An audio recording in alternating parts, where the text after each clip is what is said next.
भारत एक ऐसा देश जहां अलग अलग भाषाएं बोली जाती हैं, अलग अलग पहनावे हैं, अलग अलग परंपराएं हैं, फिर भी ये देश एक है। क्या आपने कभी सोचा है कि इतने विविध लोगों को एक साथ बांध कर रखने वाली शक्ति क्या है? वो शक्ति है भारतीय संविधान। ये केवल कानूनों की मोटी किताब नहीं है, बल्कि भारत की आत्मा, भारत की रीढ़ और भारत की पहचान है। ये कहानी है एक बच्चे की और साथ-साथ ये कहानी है पूरे भारत की। दिल्ली के एक साधारण स्कूल में एक बच्चा पढ़ता था। उसका नाम था आरव। 26 जनवरी आने वाली थी। स्कूल में झंडा सजाया जा रहा था, भाषण की तैयारी चल रही थी, देशभक्ति गीतों की रिहर्सल हो रही थी। लेकिन आरव के मन में एक सवाल था। उसने अपने शिक्षक से पूछा, सर, हम हर साल 26 जनवरी मनाते हैं, लेकिन संविधान आखिर होता क्या है? शिक्षक ने मुस्कुराकर कहा, आरव, ये सवाल बहुत बड़ा है। इसे समझने के लिए हमें समय में पीछे जाना होगा। और यहीं से आरव की कल्पना एक लंबी यात्रा पर निकल पड़ी। आरव ने देखा कि भारत कभी आज़ाद नहीं था, अंग्रेज़ों का शासन था। भारतीयों के पास अपने फैसले लेने का अधिकार नहीं था। न बराबरी थी, न न्याय, न स्वतंत्रता। अंग्रेज़ कानून बनाते थे और भारतीयों को उन्हें मानना पड़ता था। तभी लोगों को एहसास हुआ कि सिर्फ आज़ादी काफ़ी नहीं है।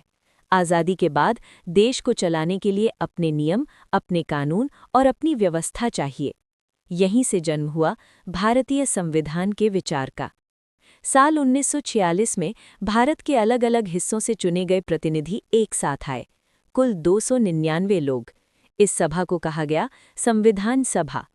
इन लोगों की जिम्मेदारी थी भारत के लिए एक ऐसा संविधान बनाना जो हर नागरिक को समान अधिकार दे, चाहे वो अमीर हो या गरीब, ऊंच जाति का हो या नीची जाति का, पुरुष हो या महिला। इसी सभा में एक व्यक्ति सबसे अधिक गंभीर और दृढ़ दिखाई देता था। उनका नाम था डॉक्टर भीमराव अंबेडकर।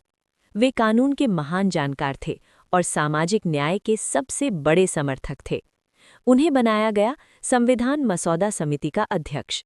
डॉक्टर अंबेडकर का मानना था कि संविधान का असली उद्देश्य कमजोर को ताकत देना और समाज में समानता लाना है। इसी कारण उन्हें आज भारतीय संविधान का शिल्पकार कहा जाता है। संविधान बनाना आसान काम नहीं था। हर अनुच्छेद पर लंबी बहस होती थी। हर शब्द को बहुत सोच समझ कर लिखा गया। संविधान को तैयार करने में लगे 2 साल 11 महीने और 18 दिन। ये दुनिया का सबसे लंबा लिखित संविधान बना। इसे हाथ से लिखा गया और इसमें हजारों संशोधन भी समय समय पर किए गए, ताकि ये देश के साथ साथ आगे बढ़ सके। फिर आया वो ऐतिहासिक दिन, 26 जनवरी 1950। इस दिन भारत ने अपना संविधान अपनाया और लागू किया। भारत बना एक संप्रभु, समाजवादी, धर्मनिरपेक्ष, लोकतांत्रिक गणराज्य। अब सत्ता किसी राजा या विदेशी शासक के हाथ में नहीं, बल्कि भारत की जनता के हाथ में थी। संविधान की शुरुआत होती है प्रस्तावना से। प्रस्तावना संविधान की आत्मा है। ये हमें वादा करती है न्याय, स्वतंत्रता, समानता और बंधुत्व का। यही 4 शब्द भारत को एक मजबूत राष्ट्र बनाते हैं। इसके बाद आते हैं मौलिक अधिकार। संविधान हर भारतीय नागरिक को कुछ विशेष अधिकार देता है। समानता का अधिकार, ताकि कोई भेदभाव न हो। स्वतंत्रता का अधिकार, ताकि हर नागरिक अपने विचार खुलकर रख सके। धर्म की स्वतंत्रता, ताकि हर कोई अपने विश्वास के अनुसार जी सके। शोषण के विरुद्ध अधिकार, ताकि किसी का अत्याचार न हो। और सांवैधानिक उपचार का अधिकार, ताकि अगर अधिकार छीने जाएं तो न्याय मिल सके। लेकिन संविधान केवल अधिकार नहीं देता, वो कर्तव्य भी सिखाता है। मौलिक कर्तव्य हमें बताते हैं कि संविधान का सम्मान करना, देश की एकता और अखंडता बनाए रखना, राष्ट्रीय ध्वज और राष्ट्रगान का आदर करना, पर्यावरण की रक्षा करना हर नागरिक की जिम्मेदारी है। अधिकार और कर्तव्य दोनों मिलकर एक अच्छा नागरिक बनाते हैं।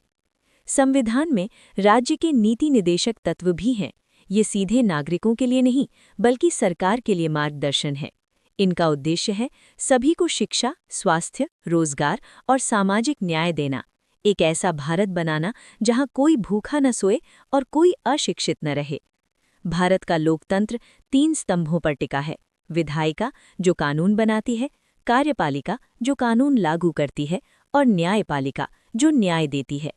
तीनों संविधान के अधीन काम करते हैं, कोई भी संविधान से ऊपर नहीं है। धीरे धीरे आरव को समझ आने लगा कि संविधान कोई दूर की चीज नहीं है।